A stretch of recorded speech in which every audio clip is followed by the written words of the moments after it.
Israel का साथी बनने की खामियाजा इन दिनों मिडिल ईस्ट के कई देश भुगत रहे हैं, लेकिन सबसे ज्यादा नुकसान अगर किसी देश का हुआ तो वो यूएई और बहरीन है। वो पलटकर ईरान पर हमला भी नहीं कर पा रहे और न ही हमले को रोक पा रहे। बेबस और लाचारी के साथ सिर्फ एक जगह से दूसरी जगह जो अमेरिका से ताल्लुक रखने वाले प्रतिष्ठान है उन्हें बर्बाद होता हुआ देख रहे हैं। डर, गुस्सा, नाराजगी और तो और बेबसी इन दोनों इन दो देशों में तो देखने को मिल रही है जिनसे हमारा कोई लेना देना नहीं था। उनकी वजह से हमारा देश क्यों चल रहा है। और आज आपको दिखाऊंगा इजराइल रात भर धधकता रहा है। एक जगह से दूसरी जगह न केवल सायरन सुनाई दिए बल्कि हर जगह लगातार हमले, स्ट्राइक होती रही। एक एक खबर आज आपको दिखाने जा रहा हूं कि 24 घंटे में कैसे मिडिल ईस्ट के अलग अलग देशों में हमला हुआ। नमस्कार, मैं हूं प्राज्वल गौतम और आप देख रहे हैं टाइम्स एक्सप्रेस। सबसे पहले ये बड़ी खबर आपको दिखा रहा हूं। एक मिसाइल आती है, टकराती है और सब कुछ बर्बाद करके निकल जाती है। ड्रोन है, देखिए, सुनिए। पीछे तो पीछे बहुत तगड़ा ही धमाका हुआ है यहाँ बहरीन में। पूरी बिल्डिंग में आग लग गई है, पूरी बिल्डिंग में।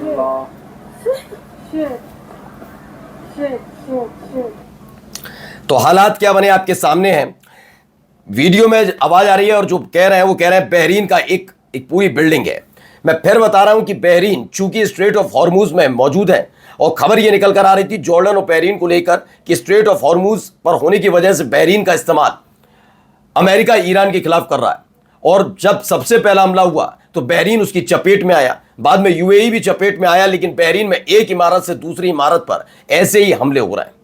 अलग अलग जगह से यही तस्वीरें निकलकर सामने आ रही हैं। अब देखिए, इसी बीच एक बड़ी धमकी भी दी गई ईरान की तरफ से। धमकी, सलाह, चुनौती जो समझे या चेतावनी।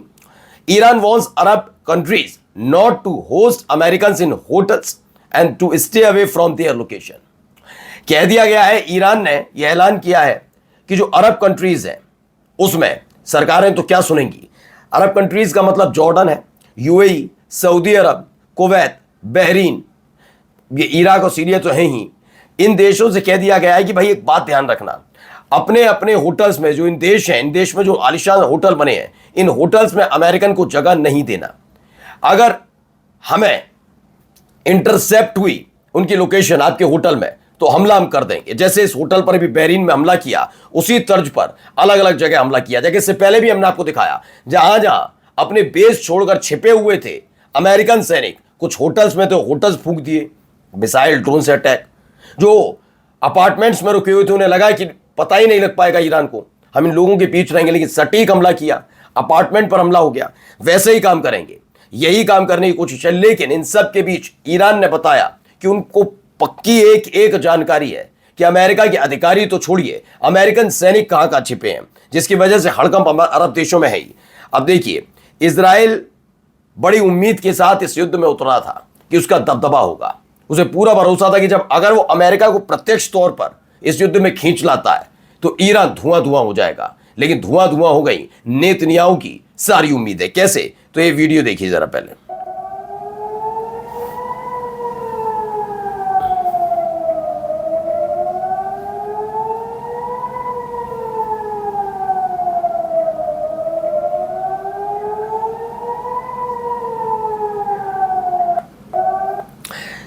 तो दावा है Iranian missile crosses 2 air defence missiles and falls on it's target in Israel.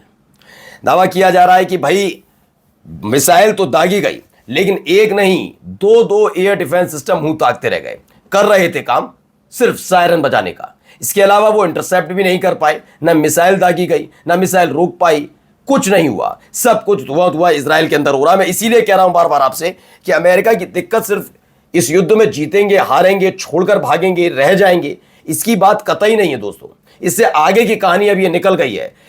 आज नहीं तो कल, कल नहीं तो परसों, महीने, 2 महीने, 3 महीने, 4 महीने, 6 महीने ये युद्ध जारी भी रहा तो अमेरिका को अब हिसाब किताब देना होगा दुनिया भर को। इनके हथियार जो विक्रेता है उन्हें जवाब देना होगा कि उनके हथियार ईरान के सस्ते हथियारों से बेहतर और घातक कैसे, क्यों इनके हथियार खरीदे जाए। अब जेफरी एप्स्टीन वाले मामले में फंसे हुए देशों के बारे में बात नहीं कर रहा हूं। उनके राष्ट्रपति, उनके प्रधानमंत्री फंसे हुए हों तो वो खरीदेंगे, वो तो अपनी जनता पे थोप देंगे, लेकिन और बाकी देशों को तो जवाब देना होगा ना कि हम क्यों खरीदें आपसे। अमेरिका इसी वजह से और ज्यादा परेशान है क्योंकि उसकी थू पूरी दुनिया में हो रही है। जेट मारे गए, एक एयर डिफेंस सिस्टम जिसके नाम पर वो अपनी पीठ भी थपथपाता रहा और चुनौतियां देता रहा कई देशों को। देखिए हालत क्या है। हालत यह है कि इंटरसेप्ट तक नहीं कर पाती मिसाइल। दूसरी भी तरह एक और वीडियो निकली, वो वीडियो भी देखिए।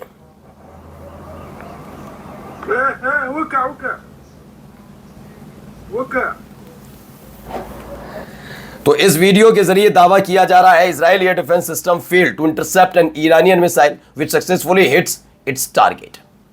दावा यह है कि इजराइल की एयर डिफेंस सिस्टम, मतलब इजराइल का एयर डिफेंस सिस्टम नहीं है, इजराइल एयर डिफेंस सिस्टम में मारक भी नहीं है। मैं आपको क्लियर बता दूं, हर एक देश की एक अपनी खूबी होती है। इजराइल हथियारों के मामले में बहुत आगे नहीं है, कुछ नहीं, वो सारा का सारा दान पर चल रहा है, जैसे यूक्रेन के लिए भी कह सकते हैं आप। तो ये देश अमूमन अमेरिका की सपोर्ट से युद्ध में है, इसलिए आपने देखा यूक्रेन के राष्ट्रपति ने आंखें तो दिखाई, लेकिन वो जानते हैं कि अगर अमेरिका पूरी तरह से अलग हट गया तो रूस इतने बम दागेगा, इतनी मिसाइल दागेगा, दिक्कत हो जाएगी। और अमेरिका के लिए हित भी है यूक्रेन के साथ रहना, और आंखें इसलिए दिखाता वो यूक्रेन को अमेरिका, जिससे थोड़ा हैसियत में रहे यूक्रेन। ये स्थिति थी। और जो बाइडेन के बाद जब आए ट्रंप ने, उन्होंने यही किया कि वो अपने सामने घुटने टेकने मजबूर करना चाहते थे यूक्रेन। खैर, आते हैं इजराइल पर।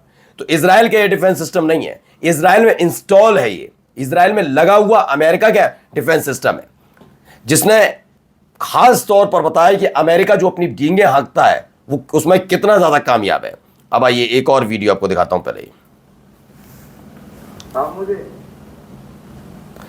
ये एक वीडियो निकलकर सामने आई जिसमें बताया डायरेक्ट मिसाइल इंपैक्ट है, उत्तरी ऑक्यूपाइड फिलिस्तीन में ये दागी गई, यहां पर भी रोक पाने में पूरी तरह से नाकामयाब नजर आई। मिसाइल रोक ही नहीं पाए, मिसाइल को रोक ही नहीं पाया, और एयर डिफेंस सिस्टम भी ठन ठन गोपाल हो गए, बस खड़े नजर आए। दिक्कत कुछ नहीं, बस खड़े हो देखते रहो अपना। आइए अगली वीडियो।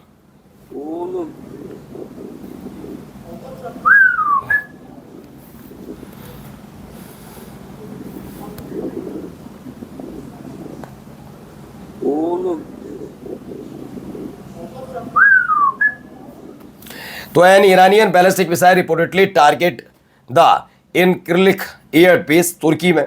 यह दावा किया जा रहा है कि तुर्की में बना हुआ जो एयर बेस है वहां पर भी हमला किया गया है। ईरान ने अपनी बैलिस्टिक मिसाइल तुर्की के उस इलाके में भी दागी है जहां पर एक एयर बेस बना हुआ है। दावा तो ये तक किया जा रहा है कि ये बेस वहां पर बना हाउस है जो न्यूक्लियर वेपन रखे हुए, ऐसा दावा अमेरिका की न्यूक्लियर वेपन है। खैर, एक जरा देखिए हालात क्या है, आपस में भिड़ने लग गए। ये देखिए,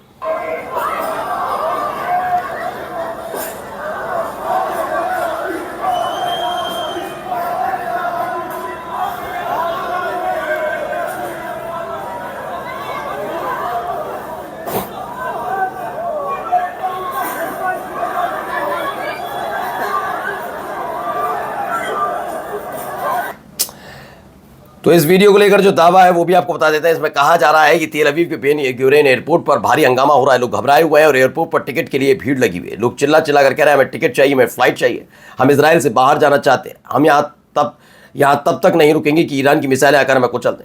यानी हालात इतने तनावपूर्ण हो गए हैं कि लोग किसी भी तरह देश छोड़कर निकलना चाहते हैं। ये इससे ऐसी ही मिलती जुलती एक वीडियो और दिखाई थी, एयरपोर्ट पर भीड़ थी, टिकट काउंटर बंद कर दिए, उसके बाद हाथापाई की नौबत थी। अब सोचिए इजराइल कितना असुरक्षित हो गया है।